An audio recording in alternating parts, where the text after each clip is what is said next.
Macam-macam muamalah. Yang pertama, jual beli.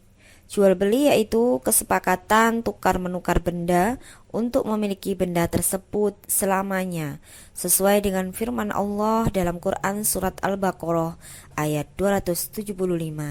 Bismillahirrahmanirrahim. Wa halallahu al-bai'a wa harramar riba.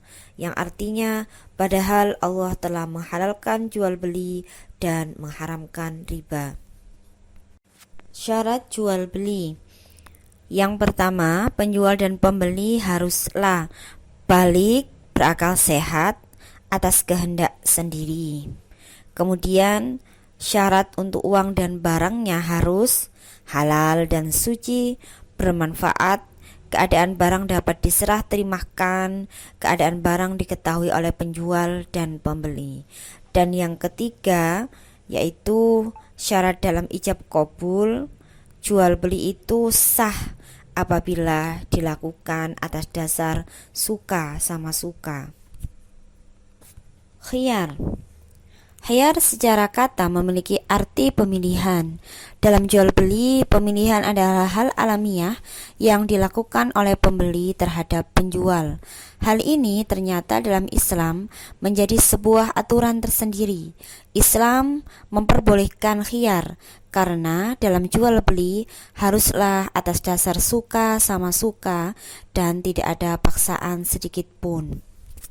Macam-macam khiyar. Khiyar terbagi menjadi 3 macam.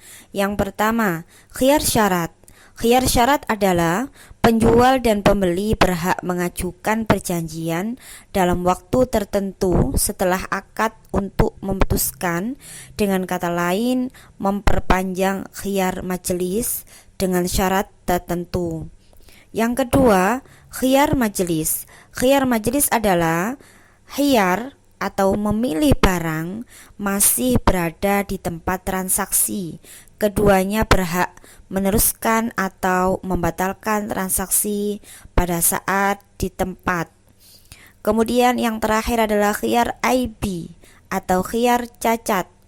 Pembeli berhak mengembalikan barang yang dibelinya jika terdapat cacat yang dapat mengurangi kualitas barang tersebut. Selanjutnya kita akan membahas tentang riba. Riba adalah bunga atau nilai lebih atas penukaran barang. Biasanya terjadi dalam pertukaran bahan makanan, perak, emas, dan pinjam meminjam. Macam-macam riba. Riba mempunyai beberapa macam.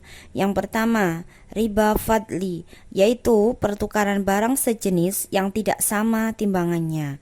Contoh, emas 22 karat seberat 10 gram ditukarkan dengan emas 22 karat seberat 11 gram. Yang kedua, riba kordi. Riba kordi adalah pinjam meminjam dengan syarat harus mau memberi kelebihan saat mengembalikan bunga pinjaman. Misalnya, si A meminjami si B uang sebesar 100.000, asal si B mau mengembalikan sebesar 115.000. Ini yang diharamkan karena ada kelebihan 5.000 dari uang yang harus dikembalikan. Yang ketiga, riba yadi. Riba yadi adalah akad jual beli barang sejenis dan sama timbangannya, namun penjual dan pembeli berpisah sebelum melakukan serah terima. Sebagai contoh, penjualan kacang dan ketela yang masih di dalam tanah. Dan yang terakhir, riba nasi'ah. Riba nasi'ah adalah akad jual beli dengan penyerahan barang beberapa waktu kemudian. Sebagai contoh, membeli pada saat musim kemarau dan diserahkan setelah panen. Alhamdulillahirrabbilalamin. Materi hari ini sudah cukup. Semoga bermanfaat dan membawa berkah bagi kita semuanya. Amin. Terima kasih atas segala perhatiannya. Wassalamualaikum warahmatullahi wabarakatuh.